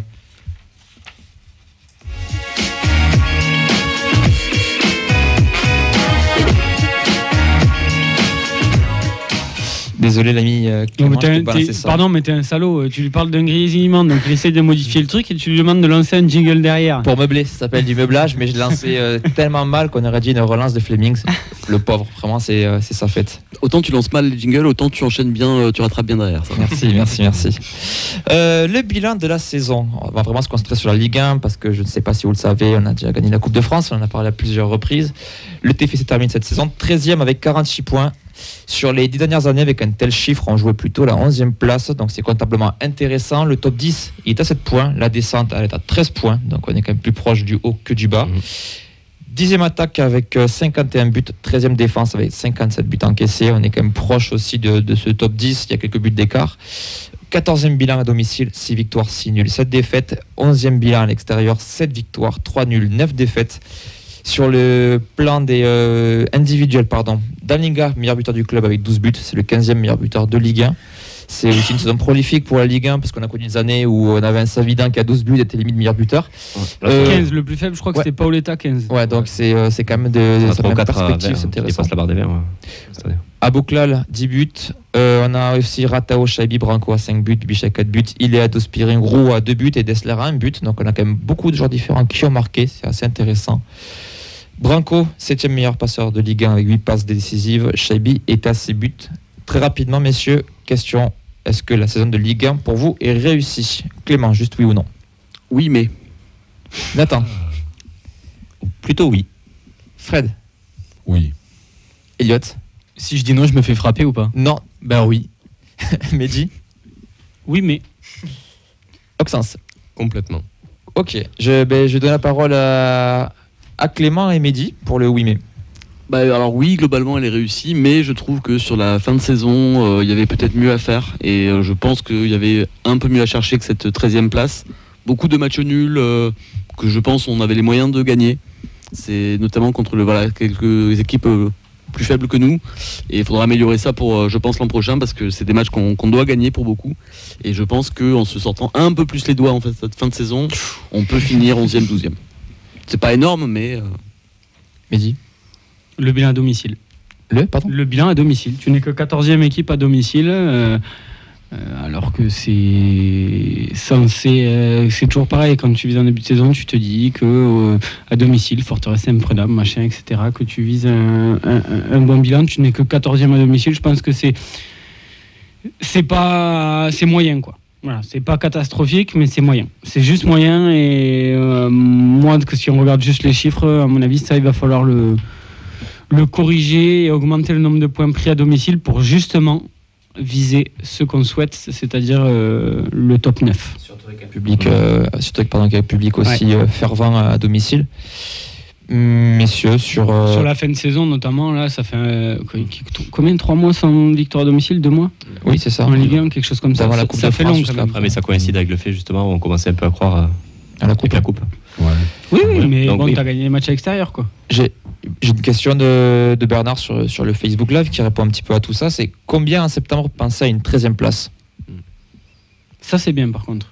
Si on nous avait dit en début d'année 13e, on serait dit... Alors, on n'aurait peut-être pas dit génial, mais on aurait dit on prend. Voilà. Pour un promu, tu regardes les 2 autres promus où ils sont. 3 autres même. Oui, pardon, j'ai une connerie. Le nombre de points qu'ils ont. Ça descend. Ouais. Non, mais rien que ça suffit. On a les 2 autres promus qui redescendent immédiatement et nous on reste et en plus on gagne la Coupe de France. Si on n'est pas satisfait de cette saison. Après, on le savait, en début de saison, tous, on nous dit que ça serait très très dur, tout ça, machin. Finalement, ça. Bon, on n'a jamais été en danger critique. On a toujours eu un petit matelas de sécurité qui nous a permis de jamais vraiment stresser. Jamais douter. Voilà. Alors oui, il y a eu des périodes un peu creuses, mais tous les clubs en ont, quoi. Je veux dire, ça a un peu coïncidé avec l'avant Coupe de France et un peu l'après aussi. Il y a vraiment eu un changement depuis la demi d'Annecy et début avril, quoi. Début avril où tu sentais vraiment les joueurs focalisés, où il n'y avait qu'un seul objectif, quoi. Donc moi, j'arrête la saison de Ligue 1 quasiment en avril, où on était quasiment 10, 11e, je crois. Puis après, derrière, il y a une focalisation qui a été faite sur la coupe. Donc, ce qui est satisfaisant quand même, c'est qu'on a pratiqué le même jeu, que ce soit à domicile et à l'extérieur, sans discontinuer. Sans quitter la route tracée, quoi, Et avec une progression durant l'année. On n'a pas joué de la même manière avant Coupe du Monde. Il y a eu 2 saisons, oui. Et après Coupe du Monde, je dirais même juste avant Coupe du Monde, où on avait commencé un petit peu à changer, mais surtout après Coupe du Monde, où où on a beaucoup plus joué les transitions rapidement qu'en début de saison. Au final, très rapidement, avant d'enchaîner sur les individuellement, vous avez été inquiet cette saison, réellement à un moment d'un risque potentiel de descente, ou non, ou finalement on a toujours été assez loin. Moi, la seule chose dont j'étais inquiet, c'est est-ce que Fred et Camille allaient finir la fin de saison avec tous ceux qui se mettaient en tribune. C'est l'endurance, c'est pareil, ça a commencé crescendo avec les matchs en hiver, puis ils ont pris du galon. Puis faut arrêter avec ce les jeunes. Ils ont un GPS automatique, hein, tu leur donnes un point de rendez-vous Indians, ils trouvent le stadium tout seul, hein, c'est inné là. Moi, j'étais pas forcément inquiet. On voyait que c'était on était une équipe de série, quoi. Des fois, on avait des résultats 3-4 matchs sans victoire. Après, derrière, on enchaînait aussi, sans forcément être inquiet, quoi. Parce que c'est vrai qu'au niveau du jeu, tu as eu un avant, je trouve, un avant Marseille aussi, un après Marseille, le 6-1. Il y a quand même du changement. On avait eu des périodes de doute aussi. On se disait, est-ce que défensivement, on va pouvoir tenir le coup? Il y avait une sorte de micro-crise au mois de décembre. Ici, on n'était pas forcément très inquiet, mais on se disait, bon, comment ça va se passer à la seconde moitié de saison? Ce qui est dommage aussi, c'est face au gros, quand tu vois que tu peux aller gagner Monaco dernière journée, tu te dis c'est dommage de ne pas avoir pu gratter quelques points face à des équipes du top 8. Ça, c'est vrai qu'on a passé aussi à côté sur des petits détails. Hein. Je pense qu'il faudra changer aussi l'an prochain sur des petits détails. À chaque fois, l'équipe prenait l'ascendant et on perdait des points. Voilà, donc moi, le point d'ombre, il est vraiment mis sur ça, mais sinon, je pense que 13e et une Coupe de France, la saison est plus que réussie. Faut pas se reposer sur ça en disant on a gagné la Coupe de France. Hein. On voit ce que ça a donné à Nantes un an après de surfer sur ça. Donc voilà. Allez, rapidement pour terminer avant d'écouter l'entretien avec Anthony Rouault, on va passer donc aux distinctions individuelles. Je vous ai demandé de travailler un petit peu.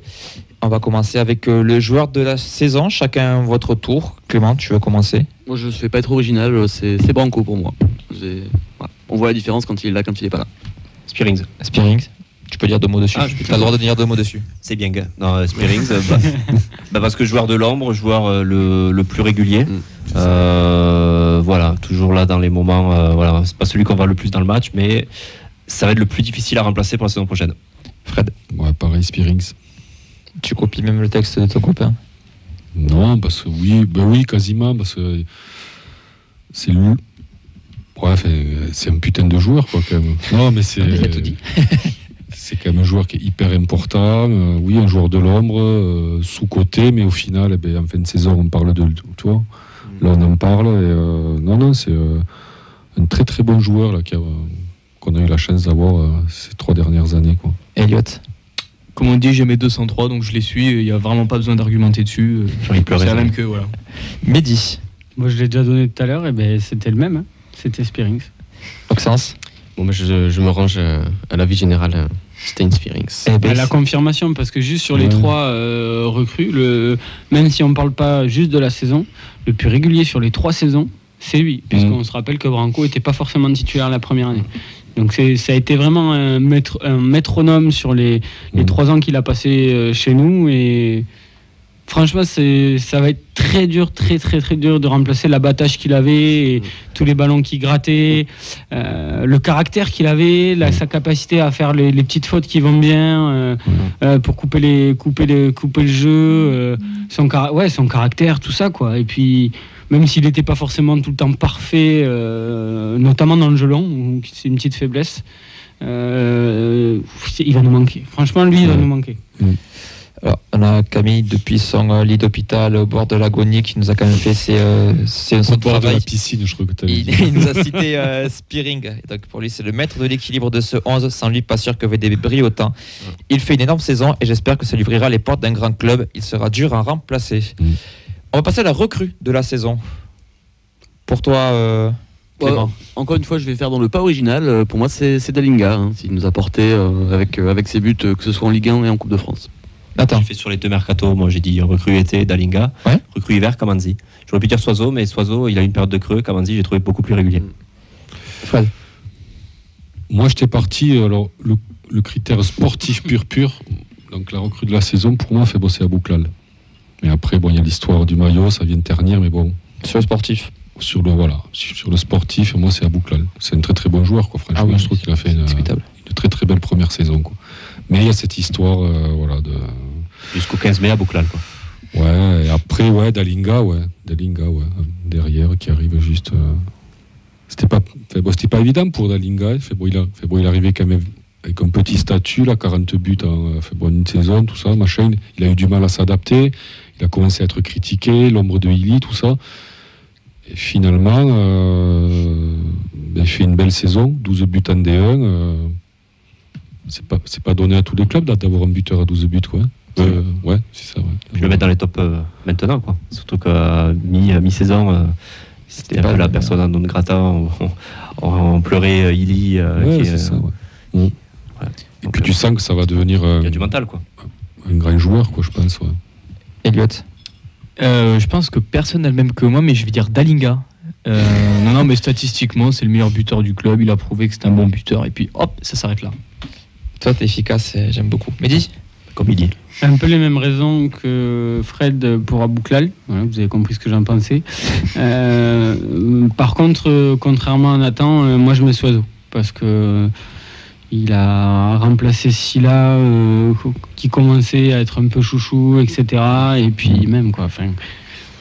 Même s'il a eu sa période de creux, qui est normale sans avoir de préparation, il y a quelque chose, quoi. C'est le genre de joueur qui va nous faire, et c'est déjà le cas, au stade, et voilà, et qui, sans être juste un joueur de cirque ou de highlights là, de maintenant, il est quand même assez régulier, et même s'il a des petits trous, mais bon, c'est sa manière de jouer, et pour moi, c'est une grande réussite. Peut-être le futur capitaine aussi. Hein. Ce sera aussi un des enjeux de la saison prochaine. Si le vestiaire devient un peu espagnol, quoi. J'ai la Berthe qui arrive.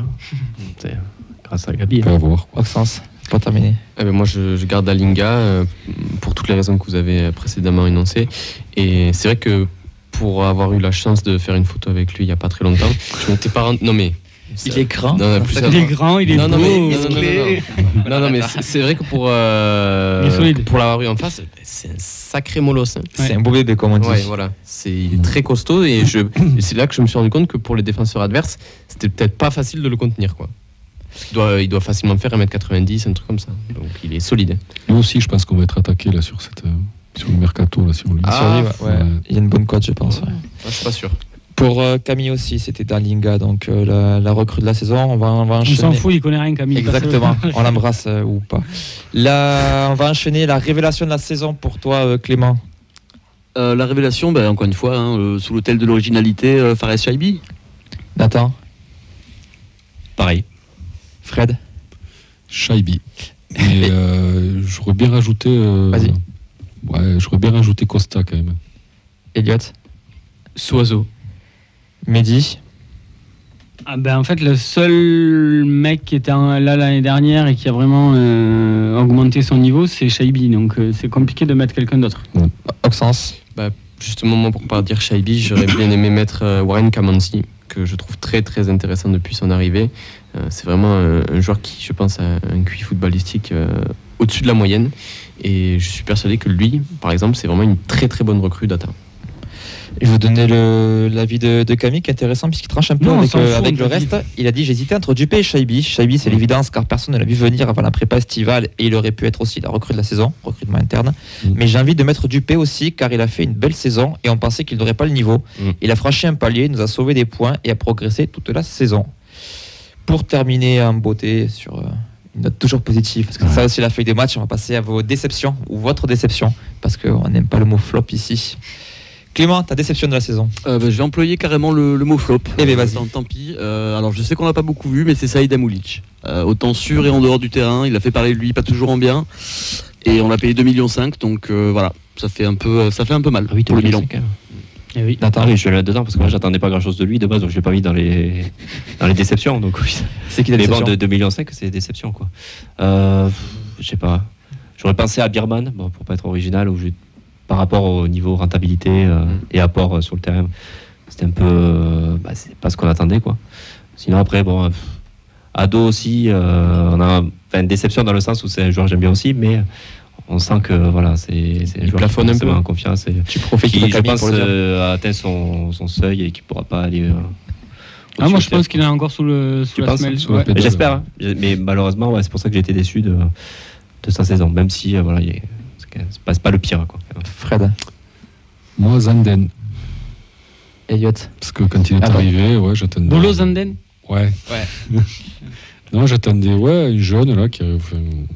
Non, moi j'attendais un petit peu plus. Bon, apparemment, Fred, il était tu l'avais blessé. vu comme nous à Aurillac. Mais ça peut progresser, quoi. Aurillac, voilà. T'as compris que ça allait être un flop à Aurillac. Mais après, il n'a pas du dur tout percé. Bon, aujourd'hui, apparemment, donc Omoli a dit qu'il était blessé depuis quelques mois. Comme Flemings, quoi. Blessure diplomatique. Il va se faire opérer, on ne sait pas de quoi. Voilà. Elliot.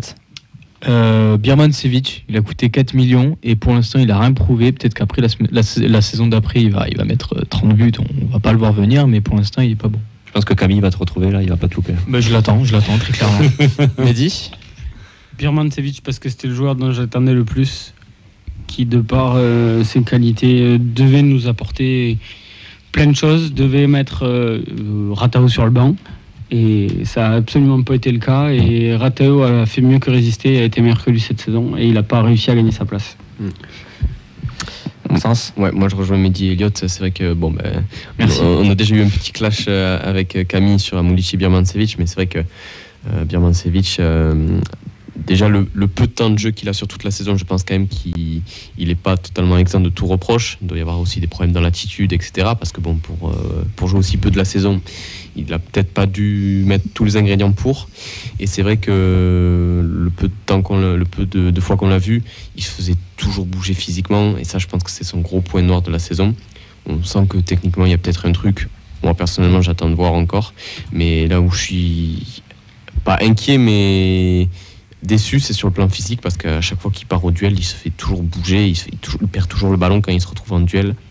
Donc il faut qu'il prenne un peu de masse ou qu'il soit un peu plus résistant. Oui, tu regardes pas assez intrinsèquement, c'est ça qui est important. Bon, on a fait Déjà, vous buguez pas sur le mot Camille, il bug sur le mot. Oui. Mais moi, en fait, j'essaie de limiter Camille en ne buguant pas, mais j'arrive pas, donc je finis par bugger dessus aussi. Donc déjà, je sais pas ce que ça veut dire. Je tiens à vous remercier pour ce bilan. Comme vous avez compris, on est un petit peu pressé par le temps. On reviendra forcément sur le coach, comme j'ai dit un peu plus tard, sur les attentes aussi pour l'année prochaine et sur d'autres débats annexes qui feront un petit peu le sel de cette émission sur les prochaines éditions jusqu'à la reprise du championnat. On va se garder les dernières minutes pour écouter l'interview d'Anthony Rouault juste après ce petit jingle.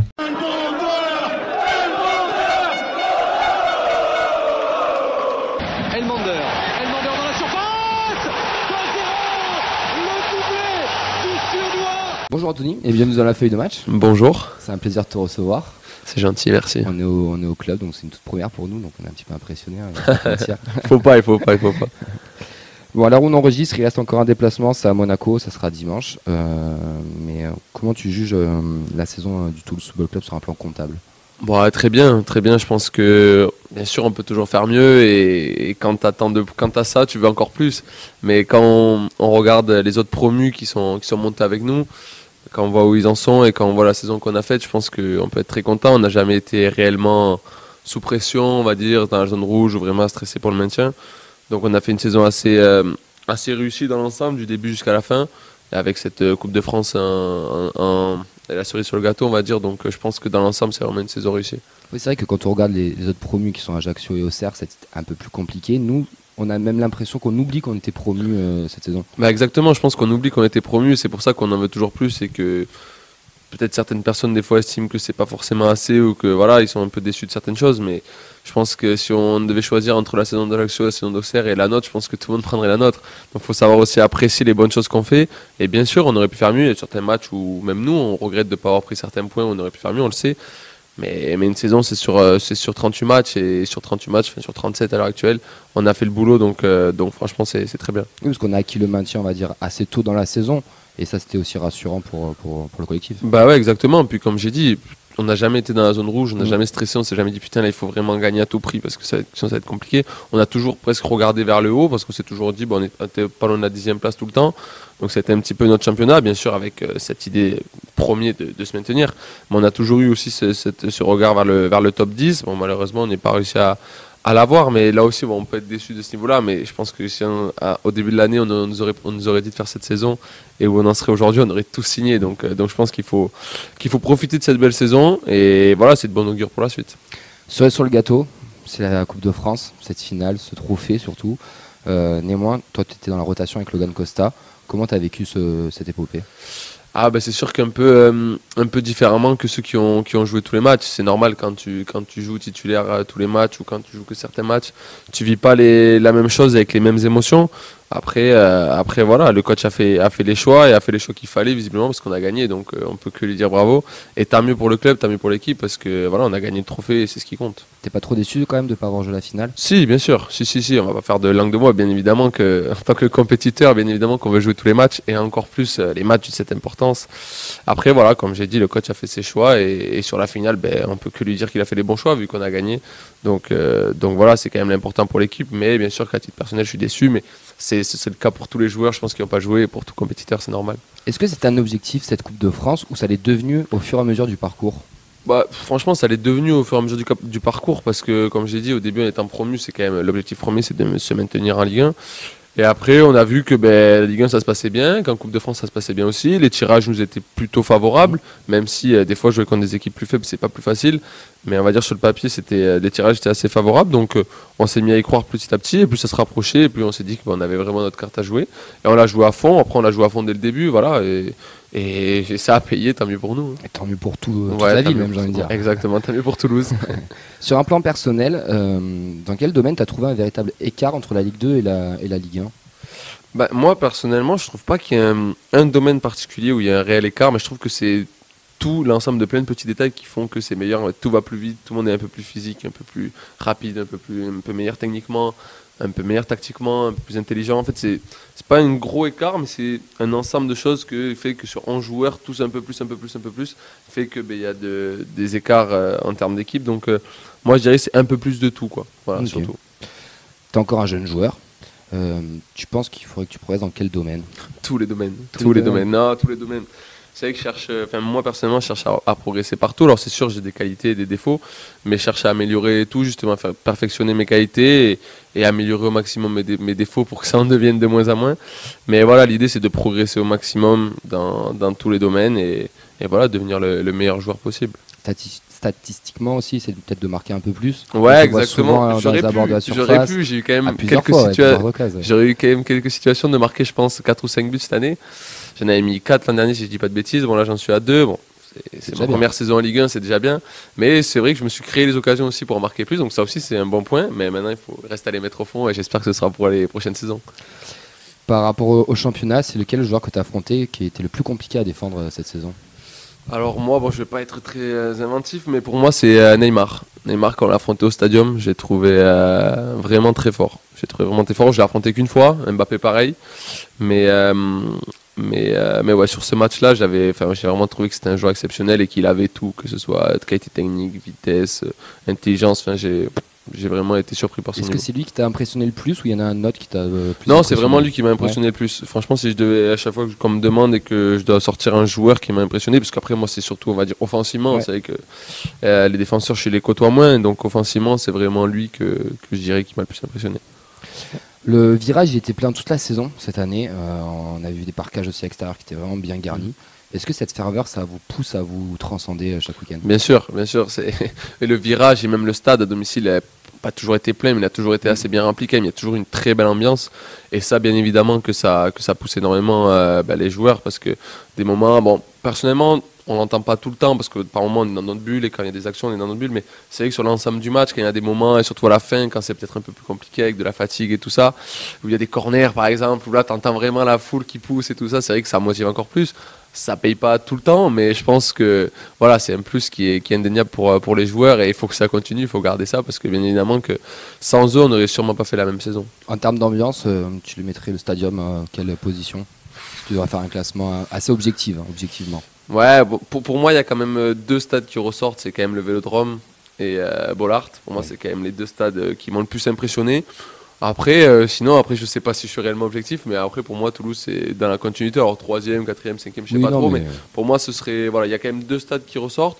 Et après, Toulouse, pour moi, ils sont pas très loin parce qu'en tout cas, il y a une vraie ambiance. Après, voilà, encore une fois, est-ce que je suis objectif? Ça, je sais pas, mais pour moi, je les mettrais 3e. Question piège. Est-ce qu'on est la meilleure tribune du championnat? Je pense aussi, pareil. Est-ce que je suis objectif? Je sais pas. Mais oui, je veux dire qu'on est la meilleure tribune du championnat. Pour revenir un petit peu vers toi, est-ce qu'il y a un club ou un championnat qui t'attirait pour le futur, un rêve, un objectif? De rêve, non. Il n'y a pas forcément de rêve. Moi, mon rêve, déjà, c'était ça paraît de bateau, mais c'était de jouer à Toulouse. Donc, il est déjà réalisé. Après, je pense qu'il y a des championnats qui peuvent peut-être plus me correspondre à l'heure actuelle par rapport à mes qualités. Mais encore une fois, moi, mon idée, c'est d'être le plus complet possible et d'être capable de m'adapter à tous les championnats possibles. Donc voilà, honnêtement, j'ai pas vraiment de championnat. Il y a la première ligue qui, on va dire, c'est le championnat le plus coté, mais c'est pas forcément un championnat qui me fait plus rêver que les autres. Franchement, que ce soit dans tous les championnats du top 5, ça me va. Après, voilà, encore une fois, il y a des championnats qui, à l'heure actuelle, me correspondent plus, je pense. Ce seraient lesquels? Je pense plus l'Espagne. Je pense à l'heure actuelle, vu que c'est un football un peu, qui est beaucoup basé sur la possession et par les ressorties de balles et tout, notamment des défenseurs, et je pense que c'est une de mes qualités. Mais voilà, encore une fois, mon idée, c'est d'être le plus complet pour pouvoir m'adapter à tous les championnats et pour pouvoir avoir le plus de possibilités possibles. Ok. Est-ce que tu aurais pour finir un petit message à faire passer à tous nos auditeurs et nos auditrices qui nous écouteront mardi, donc le mardi 6? Déjà les remercier pour leur soutien toute la saison, pour tous ceux qui sont venus au stade et qui nous ont poussés derrière leur écran et toutes les personnes qui nous ont soutenus, et leur dire de continuer des saisons prochaines parce que c'est bien, mais il faut continuer, il faut garder cette ambiance-là et la faire grandir encore plus pour devenir des supporters et un stade mythique. C'est ce qu'on est en train de devenir petit à petit. Voilà, c'est pour ça qu'il faut continuer. Merci beaucoup Anthony. Avec plaisir, merci à vous. On te souhaite une belle fin de saison et surtout de bonnes vacances. Merci beaucoup. Merci. Ciao. Il a l'air sympa ce gars. Ouais, c'était l'interview donc d'Anthony Rouault. Tu peux mettre ton casque, Fred, n'hésite pas. Qu'on a pu enregistrer la semaine dernière avec Camille et donc Inès Wifi, la gardienne des U19 du TFC qui est actuellement en stage chez nous, qui nous a aidé à préparer cette interview et aussi l'interview des féminines qu'on a pu enregistrer par la suite. Remercier Anthony Rouault pour sa gentillesse, sa disponibilité, aussi le club, le TFC, de nous avoir permis cette rencontre. Il ne faut pas oublier que nous sommes des supporters, des passionnés, qu'on se revendique médias supporters, mais que nous sommes que des amateurs. Et c'est touchant que le TFC ait accédé à nos sollicitations, nos demandes, et qui nous a accueillis royalement dans la jolie salle d'interview du TFC, qui nous met à disposition un sacré joueur, puisque au final c'est un petit peu l'ADN actuel du TFC. Il vient quand même de la formation, ça fait des années qu'il est là, c'est un joueur qui compte, donc c'est un grand moment qu'on a passé avec Camille, comme ça même quand il n'est pas à l'émission, il est quand même là, et c'était vraiment un bon moment. Voilà, c'est la fin de cette émission. Merci à toutes et à tous de l'avoir suivi. On fait un gros coucou à Mehdi qui nous a quittés parce qu'il est allé payer son amende de tout à l'heure. Merci à Camille qu'on embrasse de loin, qu'on espère retrouver très très rapidement. Toutes celles et tous ceux qui nous ont suivis sur les réseaux, qui nous ont suivis aussi en podcast. Petit coucou quand même à tous ceux qui ont répondu au sondage qu'on a mis sur Twitter et sur Instagram sur le débat. On n'a pas eu le temps de traiter tout tellement que l'émission a été dense, mais on vous remercie d'avoir participé. Coucou aussi à Alex qui n'est pas là, à Yves de la Dist aussi, qu'on embrasse. Merci à vous messieurs, merci Clément à la technique. Merci à toi. Merci, c'est gentil. Merci Nathan, Fred, Elliot, Oxens pour le coup de main. On se retrouve la semaine prochaine donc, pour une émission 100% section féminine avec le staff, les coachs et les joueuses. Et on se retrouvera donc en plateau mardi 20. D'ici là, portez-vous bien, bonne soirée. Ciao, ciao, vive le TFC et TFC Coupe d'Europe. Salut. Ciao.